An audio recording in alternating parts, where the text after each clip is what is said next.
So today we're going to talk about HOCD and some thoughts, or I guess you could say epiphanies that I've had that really mitigated the effects of mine. If you're watching this, you probably have some kind of uncertainty about your sexual orientation, and it feels intrusive, and it feels like it's difficult to manage and that it won't go away on its own. So this is something that I struggled with for a long time, and I found a couple of core points that really helped me a lot, and I just want to share them with you. So just a little backstory on me. When I was 14, 13, junior high, whenever that was, I had a friend come over to my house, and he put his hand on my leg. Is this tilting? I don't know. He put his hand on my leg and moved it up toward my dick, and then socked me in the arm and called me a fag, and just kind of like, not maliciously, just kind of being a dick. You know, people call each other fags all the time back then. But it was the first time that anybody had ever touched my leg and moved their hand toward my dick, and it happened to be a dude. So it really confused me for years. And I had some other issues where I kind of felt like my dad really didn't like guys that were homosexual and stuff like that. So there was a soup of, I guess you could say, shame associated with being gay. So it stuck with me for years, like a decade plus. And the whole entire time, even when I was in relationships with women and you know, in the fruits of my sex life, there was always this lingering doubt, like, maybe you're gay, or maybe you should try it just to see. Or in the really intense moments, it was like, you're gay and you're hiding it, and it's scary. And you don't want to talk about it with your buds or the females in your life, because it's kind of embarrassing. It's really not embarrassing at all, but there's a sense of shame associated with the experience. So I just want to talk to you about 4 ideas that really helped me and really mitigated my symptoms, like important delineations that set me free from a lot of the traps that I would fall into with this specific, I guess you could say, neurotic issue. I don't know if that's good wording. Anyways, so let's go right through it. So the epiphany, one of the first epiphanies that hit me was that there's a difference between admiration and attraction. So as a man, there are certain qualities that I found that I would confuse the two. Like, I'd see a guy with a strong, shoulders, or a big Adam's apple, or a deep voice, or big pecs, or symmetrical face, or a big a protruding jaw, or like a nice bulge, or whatever it was. And I would think that because I was noticing those things, that I was attracted to them. What I ended up finding out is that noticing those things are completely normal. Like, every guy does it. Every woman does it about other women. There's masculine qualities that we admire naturally, that we want to almost either be a part of or integrate into ourselves. So I think that a lot of men that struggle with HOCD will see these masculine qualities, maybe be around a guy that's particularly dominant and be affected by him. And when that filters through, I guess you could say, like, kind of the neurotic filter of HOCD, then he assumes that it must mean that he's gay. It's like affirming that. And I just want you to really understand that there's a difference between admiring something and being attracted to it. And it's hard to put words on it, but you know the difference when you see a woman and she's really beautiful, and it's just like, that's a beautiful woman. Whereas when you see a man and you see something, but there's like all of this friction that you have in doing it. You know what I mean? Like, I would just recommend that you refilter that. Now when I see like these qualities, I remind myself, like, oh, well, yeah, that guy's got fucking great biceps, or he's got like a really strong jaw, or he's really dominant. Like, I want to have those characteristics. I don't want to, put my mouth on those characteristics. I want to have those characteristics. That's important delineation. And one other thing that I would say is that, like, I had this conversation with my brother, who is just like straight as an arrow, man. And he basically said, I was at this concert last week and I saw this beautiful man, just like this beautiful man. And I thought he was angelic, and I really admired, like, how he was and how he carried himself. And I found myself kind of being attracted to him. But I knew that the attraction wasn't that, like, it was me questioning my orientation. It was more just me being in the presence of idealized masculine traits that I'd like to be a part of, or that I would like to express myself. And we both kind of, he even told me that, when you watch porn, and maybe you're watching porn and the dude has like a really small dick, even as a man, it's not as enjoyable as watching like a big dick. And this is kind of embarrassing, but it's the truth. Like, you want to imagine that you have that, big dick, and like that you're really taking it to whoever you're taking it to, And that doesn't mean that you like big dicks.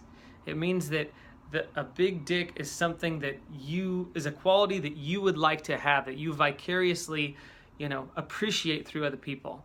So there's a difference between admiration and attraction. And going in with that same line of thinking, another important distinguishing characteristic is that human beings are wired to notice beauty. Like, we're wired to see things that are particularly, I guess you could say, genetically superior to other things. That's kind of a weird way of saying it, but like when we see someone and their face is symmetrical, we admire that beauty. We can see that nature did something really kind to that person. Or when we admire somebody that has a particularly nice tone of voice, or presents really well, or is fluid with their body, or is like, an athlete or whatever, like, we are wired to notice those things. And this isn't scientifically proven or anything, but I think on some level we're wired to want to be a part of them in some way. Whether it's, by being in close proximity, by following those things, or by, if it's a particularly beautiful woman, by like procreating genetically with that. There's a real like animalistic part of our brain that responds to beauty, like evolutionary beauty or whatever. So that's just something to consider. If you see a beautiful man, like you're supposed to know that he's beautiful. You're supposed to be able to see those qualities that evolution got right. Another thing is, and this is something that personally was awakening to me, the more that I tried to suppress qualities in myself that I thought were particularly feminine, or that I thought were particularly like gay, the more that I suppressed the other qualities. So like, there was a time when I wouldn't express myself as much, because I thought that was like a signifier of the fact that I am on the spectrum that is more like womanly, which would mean I'm more attracted to men or whatever. So I tried to be like macho or alpha, or have like really dominant traits.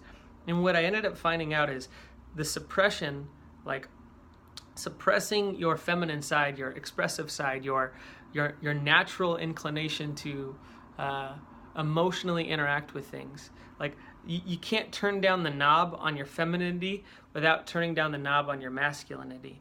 And if you keep turning down these knobs and repressing, eventually you get numb. And that's where HOCD gets really scary, is when you can't get it up, or whatever it is. So eventually you get numb. And it's like a song, like you can't selectively turn down specific instruments in a song. You can't turn down the bass, and Billie Jean without having to turn down the whole song. And that's kind of like you can't turn down one side of your personality, one expression of your personality, without directly affecting other parts. That's why, that's where we get into Jungian stuff, but that's why it's really important to accept all aspects of you. And that doesn't mean you act on them, but to accept them and integrate them in some way.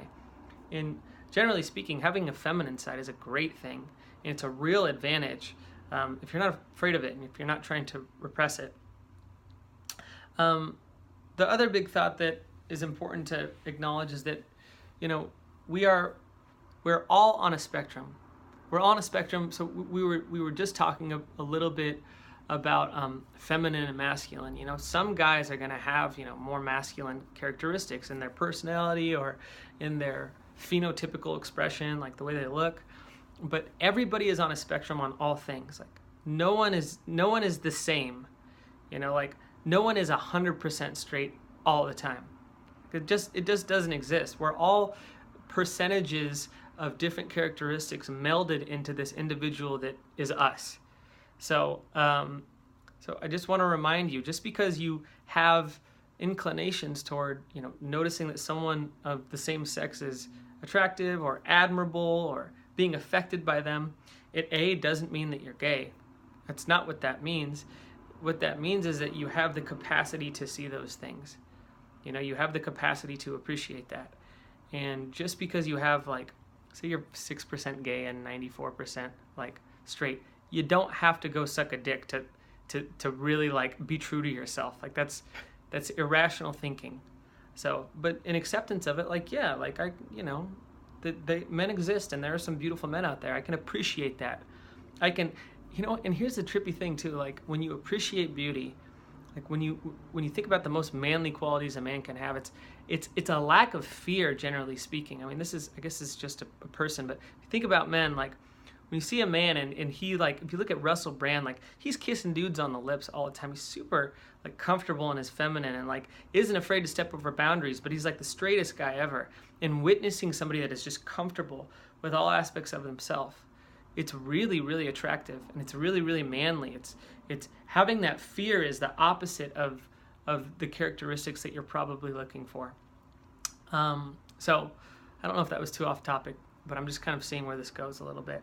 And I want to just give out some final notes on this. Like, gay people are afraid of coming out. Like, if you are truly gay, you're afraid of coming out, and that's your main fear. The thought of being gay is a really pleasurable one. Like, that makes you feel good if you're gay. If you have HOCD, then the thought of being gay is what freaks you out.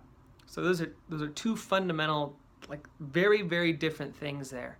Like, you're afraid of the possibility. If you were truly gay, you'd embrace that possibility, but just be afraid of what others would think. And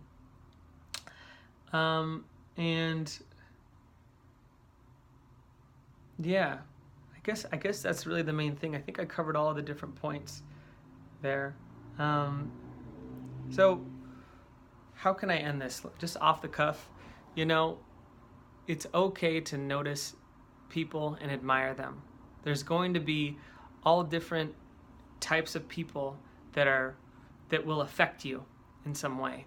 And the idea of placing a label on how that affects you is troublesome, especially when it goes through your own bias and your own fear. So I would recommend that if you're having issues with this and you're constantly questioning it and stuff like that, you don't try to fight it, because in the times of cessation, you've probably noticed it's when you kind of give up or think, oh, fuck it, maybe I am gay, or whatever it is, right? And so try not to fight it. Don't push the ball back into the water, because eventually you're going to give up and it's going to shoot out of the water. So, and the other thing is that just do your best to accept yourself and accept that you have this. Accept that you might, be somebody that occasionally struggles with HOCD, and that's just something that you get to deal with. There's something in there that's good. I can assure you of that. Like, your process of coming to terms with this is going to be helpful to you in some way that is really hard to distinguish right now, despite the fact that you've maybe been struggling with it for a long time. So I hope this video was helpful. I could have been more organized about this, but yeah, that's some of the stuff that I've learned that was really helpful to me. Good luck. High five.